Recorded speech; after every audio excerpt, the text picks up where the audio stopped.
Oke. Eh, jadi penggunaan AI untuk cybersecurity ada banyak. Intinya kita kepaksa pakai AI karena datanya besar. Kita pakai AI karena kita nggak bisa deteksi. Itu aja sih inti gedenya. Oke. Data besar misalnya threat detection ini banyak sih. Kalau kita lihat ke bawah agak banyak. Ini kita bisa lihat pelan-pelan ya. Ini saya baca pelan-pelan aja. Ini anomaly detection, malware detection, phishing detection, semuanya fraud detection, semuanya pakai AI. Oke. Tekniknya seru banget. Terutama ini dilakukan sama teman-teman di Bank Indonesia sama OJK. Jadi itu ceritanya gini, biar kebayang betapa susahnya prosesnya harus kita lewatin. Ini transaksi kan gede banget.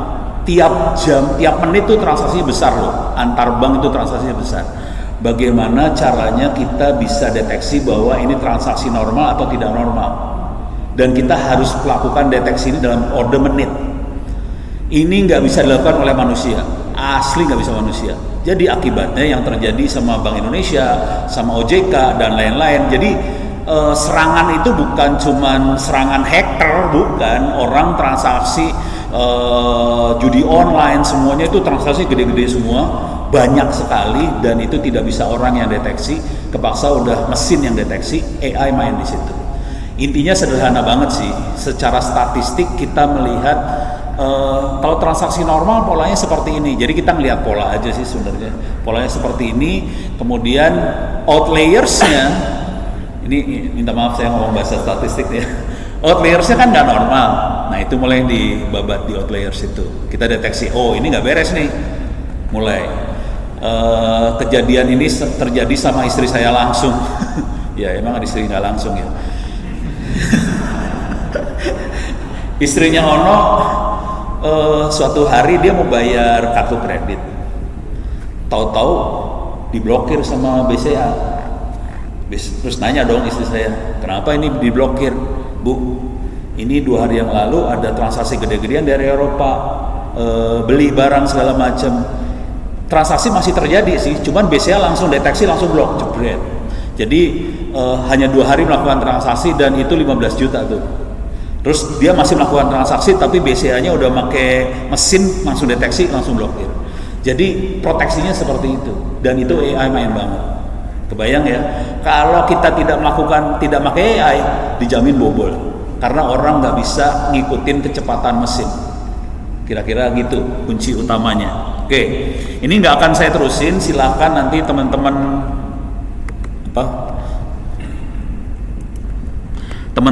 lihat di ChatGPT, judulnya AI for Cybersecurity. Kira-kira kayak gitu. Nah, cuman jujur ini adalah penelitian level S2 S3.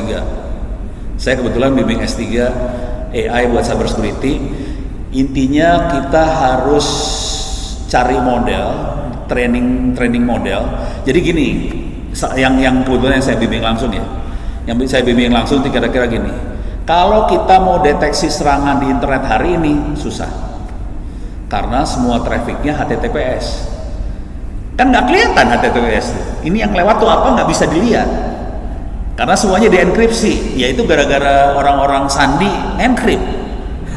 Kita nggak bisa lihat, konsekuensi nggak bisa dilihat, kita nggak bisa jalanin yang namanya intrusion detection system. Intrusion detection system itu kita harus bisa lihat paket yang dikirim apa. Lah ini paketnya di-encrypt, pingsan lo asli, mampus aja. Sekarang kita posisi mampus banget karena kita nggak bisa melihat apa yang dikirim. Akibatnya yang terjadi adalah kita cuma ngelihat pola. Ini trafficnya seperti apa? Kalau pola kayak gini, ini traffic apa? Pola kayak gini, traffic apa? Terpaksa kita butuh training data dari traffic yang ada, diambil, kemudian dimasukin ke dalam model, kemudian itu dari model itu kita keluar. Kalau trafficnya kayak gini, ini orang kirim email. Kalau trafficnya kayak gini, orang chatting. Kalau kayak gini, orang nonton YouTube. Kalau kayak gini, pokoknya kayak gini baik. Di luar itu, nah kita harus pelajarin lagi. Kita harus kasih label nih. ini serangan SQL injection, ini serangan apa. Karena semua serangan ini semua di encrypt, kita nggak bisa lihat. Nah, untuk sampai level itu, ya ini PR aja buat, ya bukan buat BSSN nih, buat apa? Ciseeng, sih ya. Hah? Ya Poltek, BSSN mah santai hidupnya, bikin hidup siswanya aja berantakan. Nah,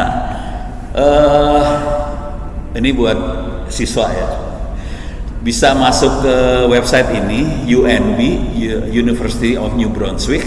Ini salah satu universitas di Kanada yang cukup berbaik hati. Dia membuat dataset buat training AI buat cybersecurity. Oke, cuma datasetnya gede-gede ya. Jadi keywordnya di Google, saya kasih lihat googlingnya lah. Ini ada, nih. Googlingnya ini UNB Cybersecurity. Silakan masuk kata kuncinya UNB Cybersecurity. Kita klik di sini, kita akan masuk ke websitenya. Silakan di-download tuh datasetnya, training datanya. Ada banyak datasetnya, bisa saya klik datasetnya. Ada IoT, serangan-serangan di IoT. Ini saya gede.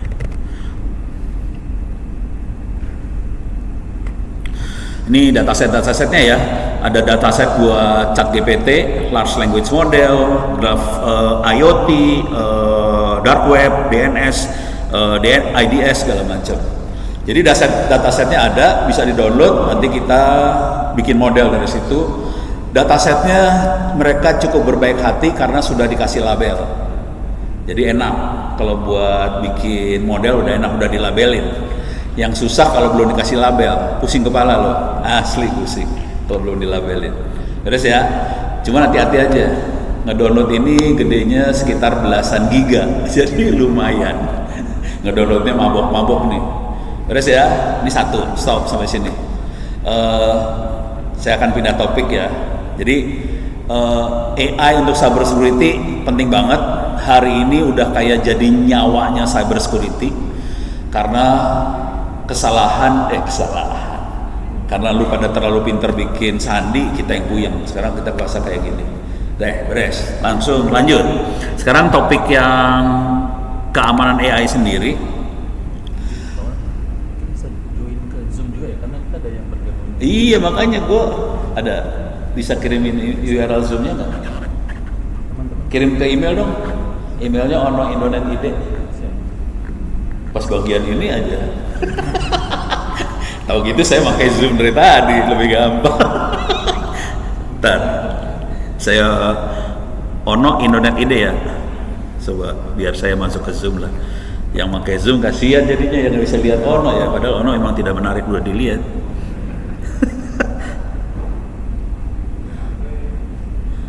Belum masuk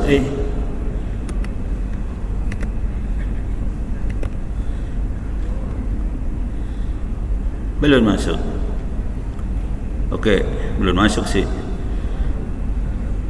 Kalau nggak dikirim ke Ono Indonet ID sama Ono ITTS ACID boleh.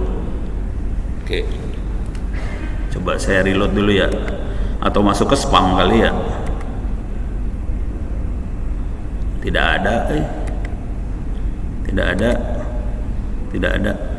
Sementara nggak ada. Ya udah. Sementara nggak ada. Kalau udah, lanjut dulu ya.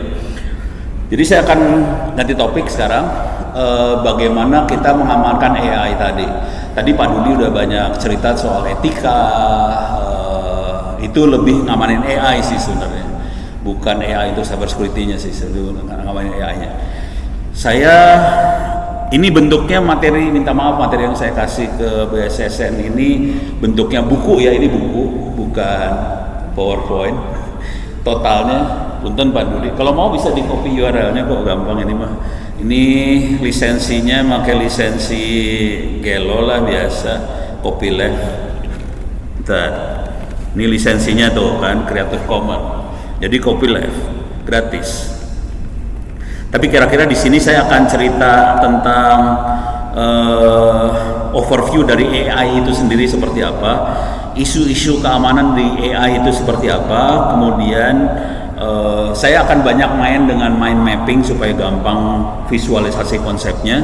Kemudian etika AI, tata kelola, transparansi, saya harus baca.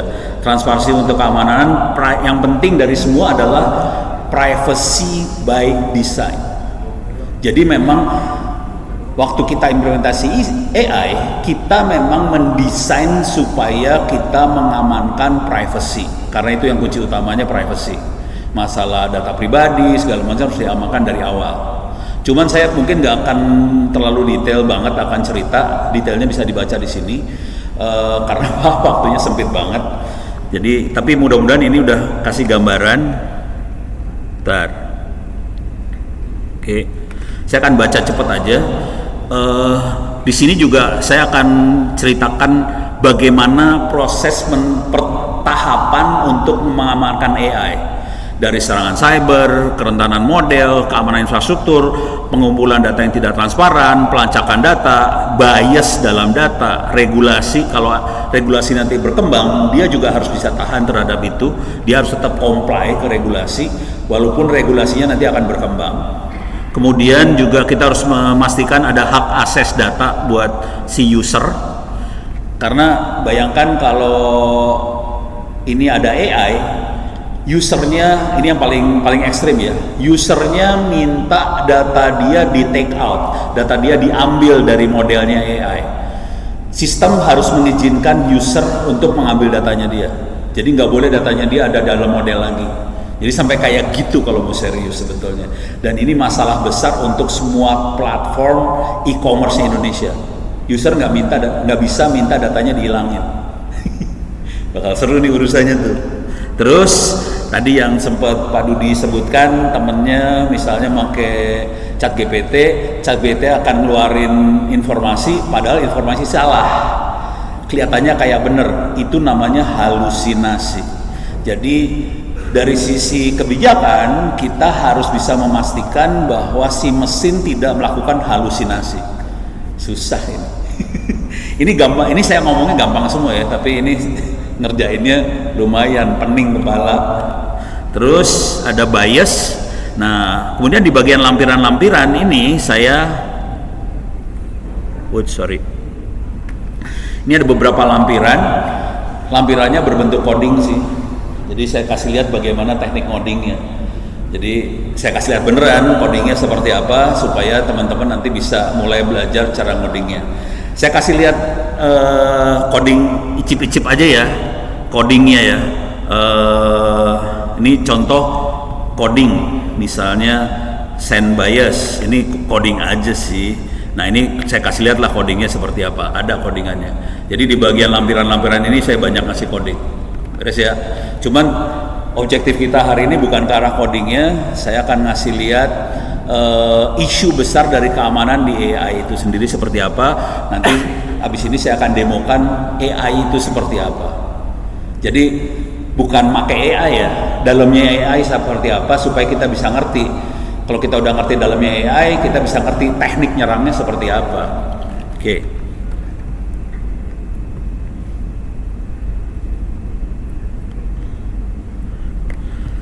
Oke, jadi ini bukunya dibuat untuk akademisi, praktisi teknologi, pembuat kebijakan, masyarakat umum. Ini saya lepas di internet, jadi teman-teman semua juga kalau follow Twitter saya, oh ya silahkan follow Twitter saya. Twitternya Ono W Purbo, 99,9% yang follow saya laki-laki, itu masalah. Nah ini AI versi Ono, versi blow on lah kira-kira kayak gitu.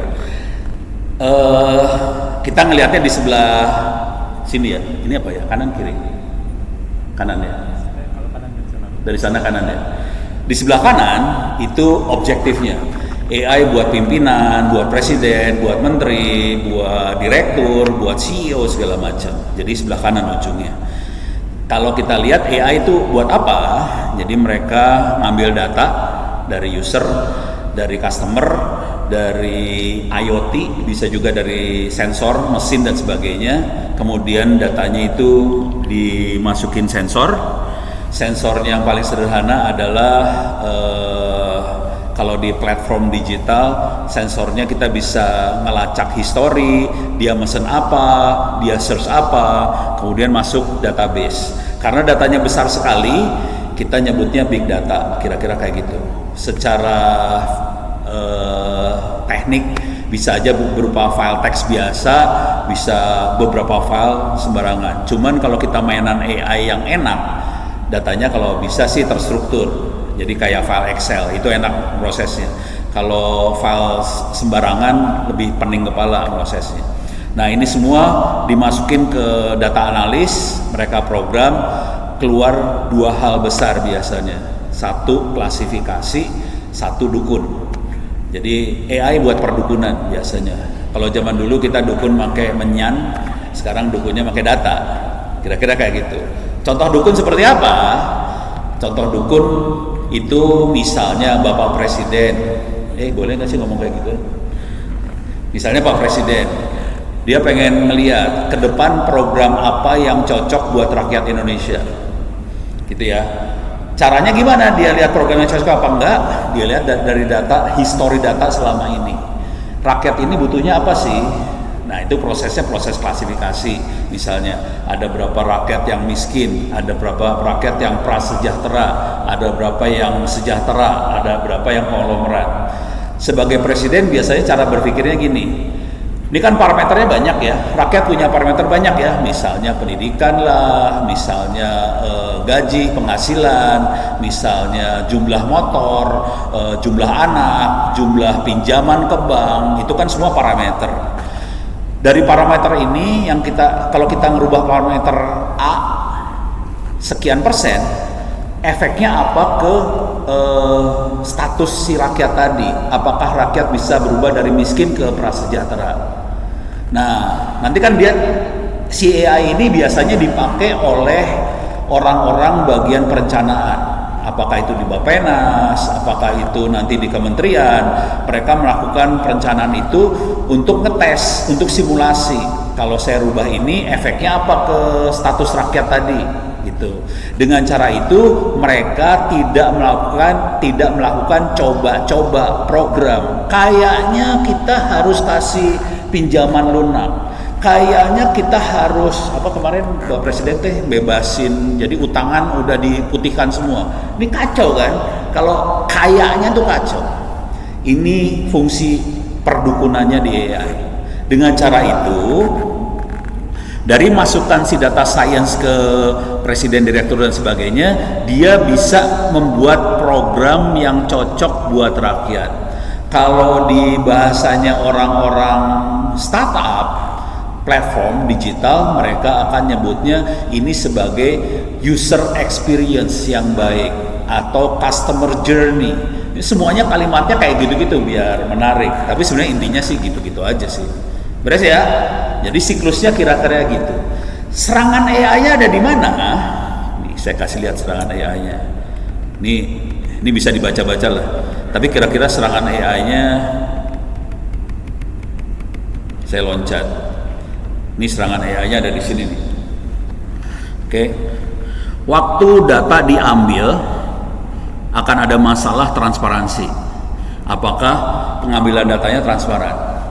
Apakah si user dikasih tahu bahwa datanya akan diambil? Contoh sederhana aja. Berapa orang di sini yang tidak pakai WhatsApp? Angkat tangan. Pada pakai WhatsApp semua kan? Pertanyaan kedua, apakah Anda sadar bahwa chattingan Anda dimata-matai oleh WhatsApp?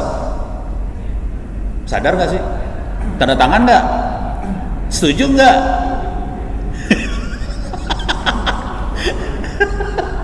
Ini AI. Ini masalah sebetulnya. Jujur, kalau saya sebagai rakyat Indonesia, saya tidak sudi aparat, apalagi teman-teman di sana ya, Pejaten lah, di Cilangkap lah, ngomong pakai WhatsApp, gue nggak setuju. Karena itu disadap. Buat apa disadap? Karena WhatsApp itu keluarganya Meta kan. Dijadiin apa? Dijadiin iklan buat Facebook. Pada ikhlas ya, disadap. Sorry, manasin. Soalnya saya tahu banyak yang dari angkatan di sini biar panas. Oke, ini masalah transparansi. Itu satu. Ini masalah transparansi. Kedua, proteksi dari serangan. Proteksi dari serangan sih biasalah. Jangan sampai data ini bisa di-attack dari dunia cyber ya. Kalau itu mah cyber attack biasa. Contoh paling sederhananya adalah kayak SQL injection, kayak gitu. Bagaimana kita dari luar bisa injeksi data. Nah, kalau kita ngerti bahwa AI itu bekerja berdasarkan data, kalau kita bisa merubah training data, output buat si presiden, buat menteri jadi salah semua. Contoh sederhana aja. Presiden pengen bikin kebijakan untuk orang miskin. Oke. Sekarang saya injek data bahwa semua orang Indonesia itu kaya, yang miskin itu sedikit. Injek aja sebanyak mungkin data orang kaya. Dijamin kebijakan presidennya jadi salah. Kira-kira kayak gitu. Beres ya. Jadi tekniknya sederhana sih. Kalau ngerti proses kerjanya AI, kita gampang buat merubahnya. Kedua, hak akses data. Ini yang tadi saya sebutin ya, hak akses data. Jadi si user peraturan harus bisa mengizinkan pengguna untuk akses datanya dia. Akses ini bukan sekedar akses ya. Akses termasuk minta datanya di-delete lah, datanya direvisi lah, segala macam. Misalnya ada orang yang membuat kesalahan apa terus diviralkan. Dia nggak pengen data itu tetap berviral di internet. Dia pengen datanya hilang. Nah, itu harus diizinin buat dihilangin. Nah, kayak gitu susah gampang sih. Nah, udah gitu dari sini, dari pengumpulan dia masuk ke database. Di sini harus ada proteksi supaya si orang dari ini proteksi pelacakan data. Maksudnya kira-kira gini. Ini udah ada data di dalam database. Oke. Ini ada hacker nih dari luar. Dia ngirim perintah-perintah ke database-nya supaya ngeluarin semua data-data untuk karena dia pengen melakukan profiling. Misalnya dia pengen melakukan profiling tentang Ono atau dia pengen profiling tentang BSSN. Dia injek perintah-perintah pakai prompt, pakai apa segala macam, diinjek ke dalam database-nya supaya keluar output dari outputnya dia bisa melakukan profiling. Si AI harus bisa menjamin bahwa jangan sampai ada hacker yang dari luar bisa sampai pinpoint, sampai bisa menemukan Ono anaknya siapa sampai detail banget. Jadi AI-nya harus bisa memblokir seperti itu. Jadi nggak boleh sampai datanya bisa dilacak sih sebenarnya. Susah. Ini ngomongnya gampang ya, prakteknya tidak gampang. Saya udah ngerasain susah ini. Oke. Yang lain juga penyalahgunaan. Setelah kita dapetin itu, kita bisa melakukan penyalahgunaan. Contoh penyalahgunaan itu gampang banget sih sebenarnya. Contoh, ini nggak pakai AI, tapi kalau pakai AI lebih keren lagi. Ini contoh. Ini minta maaf buat mahasiswa. Contoh kasusnya adalah mahasiswi perempuan, mahasiswi BINUS. Oke. Dia pakai media sosial, hampir semua orang pakai media sosial. Tapi bayangkan ini di belakangnya itu AI. Tapi ini kita serangannya tidak pakai AI sih, gampang banget tekniknya. Jadi ada mahasiswi BINUS. Kesalahan fatal dari kebanyakan orang adalah terlalu ngobrol posting. Jadi postingnya banyak banget. Makanan yang enak apa posting, ini enak apa posting. Si mahasiswi BINUS datanya lengkap banget karena postingnya banyak. Namanya siapa, alamat di mana, nomor teleponnya ada, termasuk foto-foto dia pada saat lagi pariwisata di Bali. Tentunya kalau mahasiswi BINUS lagi pariwisata di Bali, kostumnya tidak seperti yang saya pakai ini kan, pasti lebih seksi. di foto, masukin di Facebook, deh beres ya. Ini bayangkan kalau ini dimasukin di AI, oke? Terus kita query, kita lacak nih, download, kita ambil semua datanya dia, oke? Kita ambil datanya dia. Kalau ini kejadian sama mahasiswi BINUS, diambil semua datanya. Ini minta maaf ya, serangan-serangan di internet banyaknya ke cewek sih, penjahatnya cowok. Jadi kaum laki-laki tolong jangan dilakukan ini karena tidak baik buat nanti karir Anda ke depan. Diambil semua data-datanya tadi. Yang dilakukan sederhana banget. Kalau kita melakukan serangan attack, kalau kita attack si mahasiswi gampang banget. Ambil semua datanya, kita submit lagi data tadi. Submit paling blow on mah masukin ke website lah, masukin tempelin semua, ada nama, alamat segala macam. Pertanyaannya, orang normal tahu nggak bahwa yang posting ini bukan orang sebenarnya? Nggak akan tahu karena datanya benar semua. Oke, kalau pakai AI datanya jadi presisi karena semuanya ada, ambil semua masuk. Ditambahin satu kalimat, tarif, mampus. Nggak sampai sejam dari itu telepon si mahasiswi bunyi, kring, Mbak, malam ini bisa nggak Mbak? Mampus nggak lo? Ini kejadian beneran ini, jangan khawatir. Itu nggak bisa ketawa tuh mahasiswa nggak bisa ketawa, langsung nangis, buset, matinya gimana? Nggak bisa. Ini kejadian. Jadi jangan sampai AI bisa disalahgunakan seperti itu. Jadi proses attack-nya jangan khawatir, gampang banget. Jadi ini masalah, kita harus bisa memproteksi privasi orang. Parah loh ini, susah. Kenapa jadi diam semua kayak gini ya? Terus setelah dari data ini ada masalah lagi yang harus diproteksi. Ini masih banyak ceritanya, saya ngambil sebagian aja di sini ya. Masalah bias data. Bias data itu kira-kira gini. Kalau di Amerika biasanya bias urusan gender, laki perempuan. Oke. Mereka pengen supaya laki dan perempuan, kalau dari AI, outputnya AI pengennya laki perempuan disamakan, kira-kira gitu. Kalau di bule pengen gitu. Kalau di Indonesia biasnya lain lagi nih, belum ada. Kalau di Indonesia tuh kira-kira gini, kalau laki perempuan udah kebayang ya, gender laki perempuan. Kalau di Indonesia biasnya gini, Indonesia Timur sama Indonesia Jawa, Jawa sama luar Jawa, atau Timur Barat, itu bias pasti. Baik di berita, pokoknya tulisan-tulisan biasanya bias tuh Indonesia Timur Barat, dan itu harusnya nggak boleh sih. Tapi apa boleh buat? Kalau kita baca tuh ada bias dari situ. Terus ada bias lagi masalah minta maaf, masalah Cina Melayu, bias lagi, nggak boleh harusnya. Itu ada bias seperti itu harusnya dihilangin. Jadi bias itu harus kita proses, dan itu harus dalam modelnya nanti dihilangin bias itu. Nah itu harus ada pre-processing dari data trainingnya supaya modelnya tidak memihak ke salah satu. Misal contoh bias gini, ini masalah Cina Melayu ya. Kalau lagi kita ngomongin orang kaya, seringkali urusannya Cina. Kalau orang miskin tuh Melayu, kira-kira gitu kan. Nah itu nggak boleh tuh kayak gitu. Ini minta maaf ngomongnya agak kasar. Jadi tapi kenyataannya kayak gitu.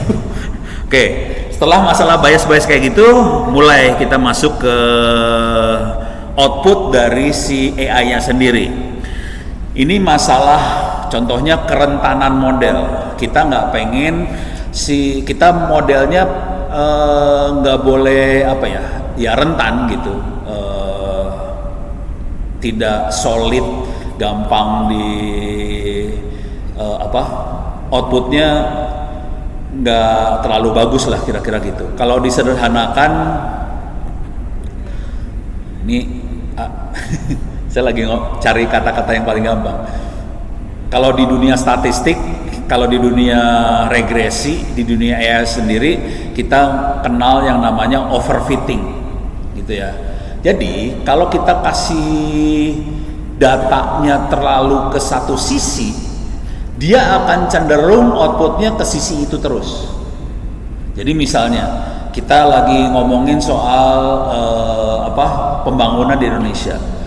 Informasi yang kita kasih ke AI tentang pembangunan di Jawa terus, tidak ada pembangunan di Papua, di Maluku, di Indonesia Timur.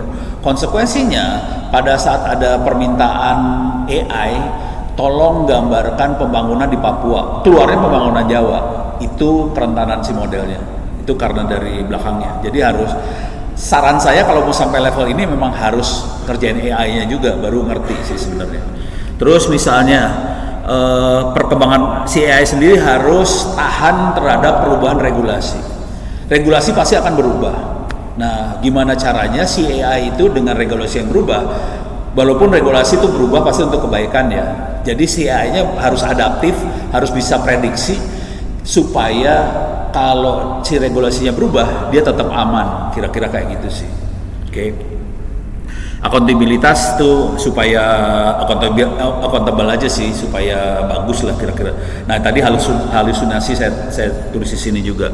Nah untuk semua ini bisa jalan, kita perlu yang bawah ini, yang bawah ini keamanan infrastruktur, mitigasi sama privacy by design. Itu harus diimplementasi ke semua lini, kira-kira kayak gitu. Jadi bukan hanya di bagian inputnya aja, di bagian data science-nya aja, ini harus di semua lini, harus diamankan semuanya. Kira-kira kayak gitu ya. Oke. Saya nggak akan terlalu, ini saya kasih lihat sedikit-sedikit aja dari sisi ininya ya.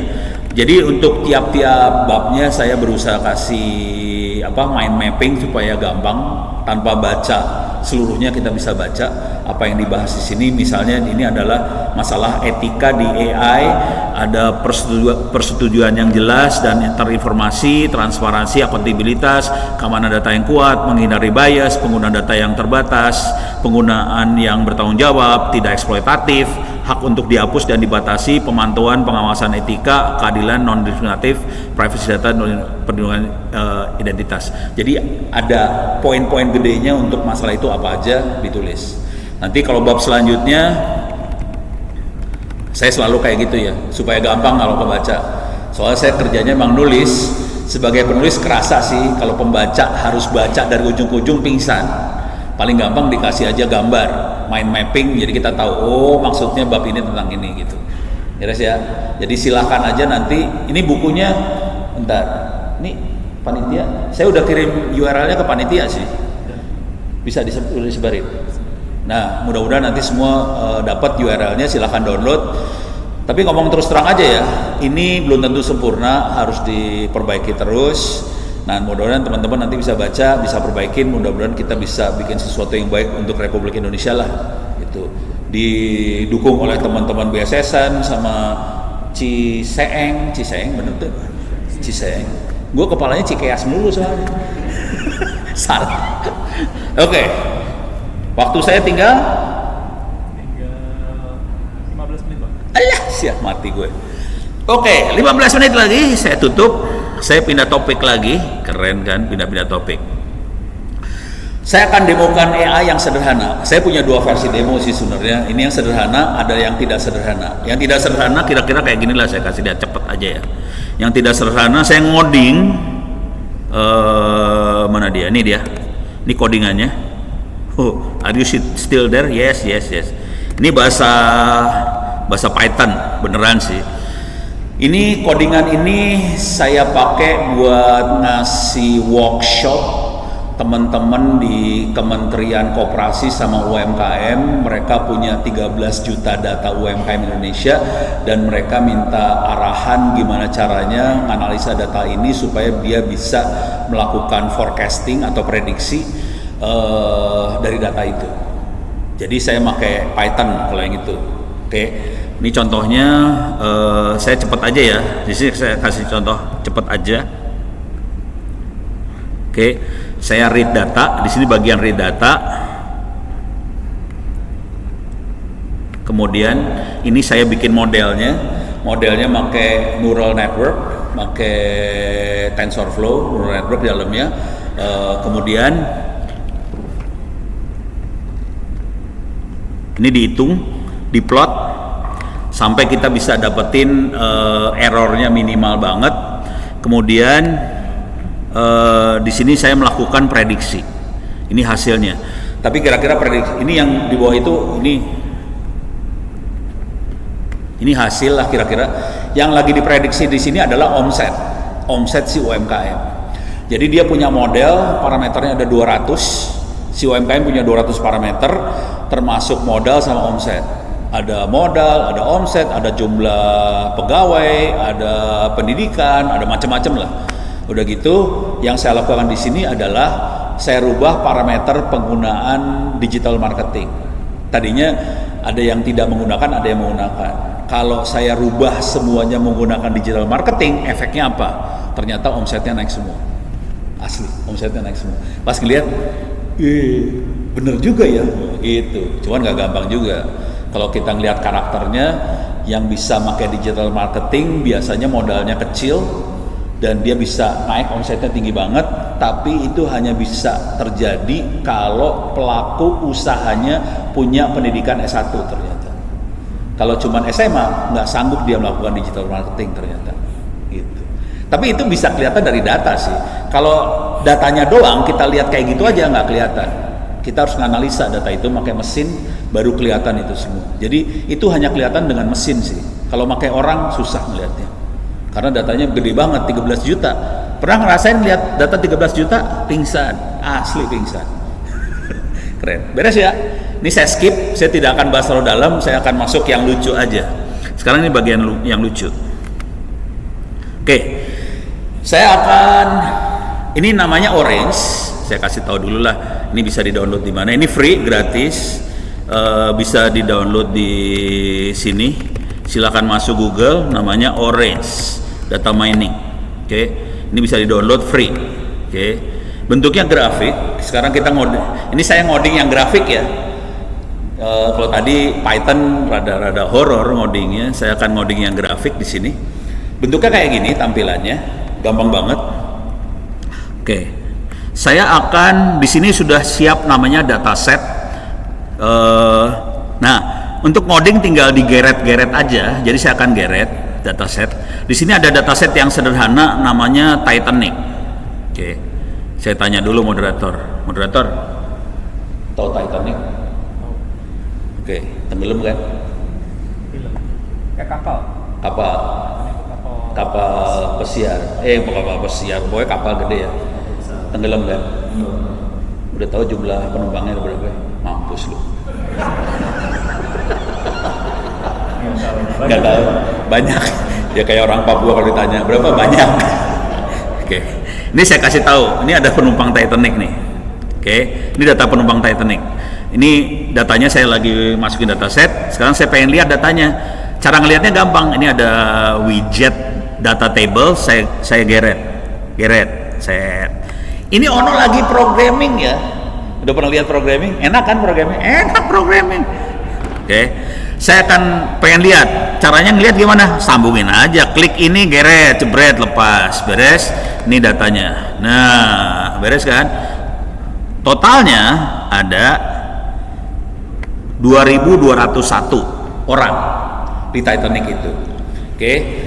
Cuma data pribadi udah dibuang-buangin, datanya dibikin supaya privasinya udah hilang. Itu aman. Nah, di sini ada 4 kolom. Ada kolom targetnya, survive artinya hidup atau mati. Ada 3 kolom fiturnya. Oke. Statusnya tuh bisa first class, kelas 1, kelas 2, kelas 3 atau crew, itu status. Umurnya cuma 2 umur, adult sama child. Terus gendernya male, female, laki, perempuan. Dah. Oke. Sekarang dia datanya cuma gitu aja. Oke, datanya kayak gini aja. Coba perhatiin datanya, ada angkanya nggak datanya? Nggak ada angka ya? Keren Bu. Data tidak ada angka. Kita akan analisa data yang tanpa angka. Ini baru keren. Nah, terus pertanyaan sederhana. Bayangkan ada malaikat maut datang nih ke Titanic yang mau tenggelam. Oke. Parameternya ada 3. Status, kelasnya. First class, second, third, crew. Terus umur, dewasa, anak, sama gender, laki perempuan. pertanyaan buat moderator. Paling enak ngerjain moderator kan. Lu jangan malu-maluin ITB lu. Pertanyaan buat moderator. Kita punya 3 parameter buat si malaikat datang buat nyambut nyawa seseorang. Oke, parameternya adalah status, umur, sama gender. Yang pertama kali dilihat oleh malaikat yang mana untuk nyambut nyawa seseorang. Mampus. Ini namanya decision support system. Bagaimana dari data kita bisa melihat bagaimana proses pengambilan putusan dilakukan. Nah, ini pengambilan putusan seorang malaikat maut. Kalau saya pertama lihatnya Agung Subatoto juga. Ya. Jadi yang lansia kayak Ono bakal ditarik nyawanya duluan. Ya. Terima kasih. Yang kedua yang email. Jadi yang lansia mungkin agak lebih rentan ya. Jadi pertama dilihat umur dulu, dewasa bakal mati, kedua perempuan. Jadi minta maaf perempuan kalau di kapal yang mau tenggelam pakai celana panjang kayak laki-laki, rambut dipotong pendek, selamat loh. Yang ketiga berarti kru kelas 3 mati. Coba kita analisa, bener nggak prediksi dari moderator? Oke, yang analisa AI ini jangan khawatir, AI gampang analisanya. Oke, sekarang saya akan coba. Ini ada banyak, kita akan evaluasi berbagai apa sih namanya? Berbagai algoritma. Oke, saya sambungin datanya ke test and score. Di sini ada banyak algoritma, ada tree, ada random forest, ada logistic regression, ada banyak lah bisa diambil-ambilin. Jadi algoritma cuma gitu-gitu doang, tinggal klik geret jadi. Kalau kita mau mainan neural network juga ada, di sini ada neural network nih sebenarnya. Nah, ini neural network juga bisa cuma neural network berat ke komputer saya. Nah, ini saya akan tarik ke sini tree, random forest, logistic regression. Kita kasih lihat di sini, kelihatan bahwa yang paling presisi adalah tree sama random forest. Dia sekitar 78,7% presisi. Kalau yang ini 77,8% presisi. Kita ngambil yang presisi, saya akan ngambil tree aja. Oke. Jadi pertama kali kalau mainan AI, kita punya data, kita cek dulu algoritma mana yang paling presisi. Itu ya, beres ya. Udah dapat dia tree, saya akan buang yang lain. Ini saya buang, beres. Sekarang tree kita ambil, udah kirim ke tree. Kita tinggal visualisasi, udah cuman gitu aja. AI, lu ditipu semua sama AI. Deh, visualisasi hasilnya, jebret, kirim kan? Dah. Sekarang kita lihat bagaimana si malaikat mengambil putusan. Yang pertama kali dilihat, minta maaf, bukan umur, ternyata gender yang dilihat. Salah lu moderator.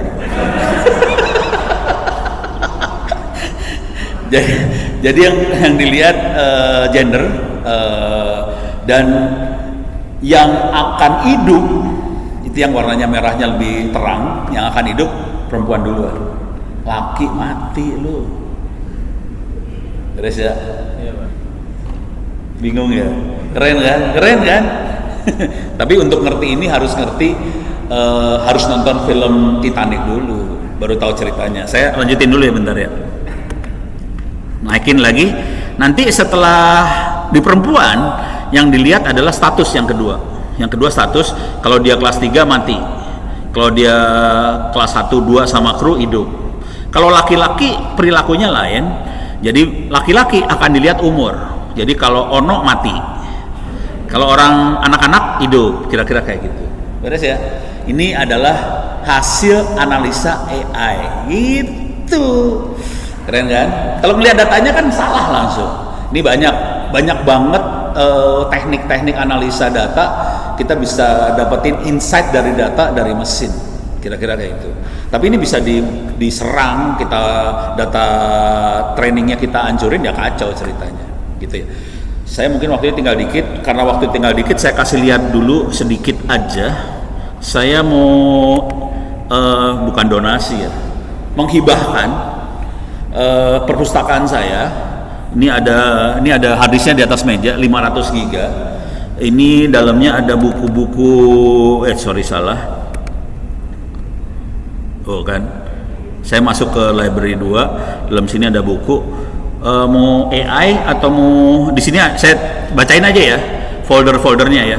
Ada Android, ada artificial intelligence, ada buku bahasa C, kriptografi, ada cyber security, ada database, data mining, data science, data structure, forensik dan sebagainya. Mau yang mana? Semuanya katanya. Iya enggak semuanya gue kasih. Lu pengen lihat yang mana? Kriptografi Pak. Kriptografi dasar. Salah klik kan gue kan. Kayak kriptografi di sini ada tentang matematiknya, ada bukunya Alan Turing, ada bukunya kriptografi yang lain. Mau yang mana kira-kira? Apa? Post quantum. Emang ada di sini? Gua kagak ngerti. Hah? Quantum computing, ini ya? Ini ada post quantum kriptografi juga ada. Gua kagak ngerti apa itu. Nah, tuh ada tuh buku post quantum kriptografi, tengah arti saya mah naon itu teh. Pokoknya ada sekitar berapa halaman? 243 halaman. Coba lihat lagi buku yang lain. Ada post quantum kriptografi lagi, ini ada lagi modern kriptografi, 2 books in one. Ada quantum computing apa ya, adalah pokoknya dah. Itu ya. Sip. Oke. Siap. Ya, terima kasih banyak, saya kembalikan pada moderator. Baik, terima kasih. Salah nggak? Hah? Salah nggak? Kasihan deh, salah.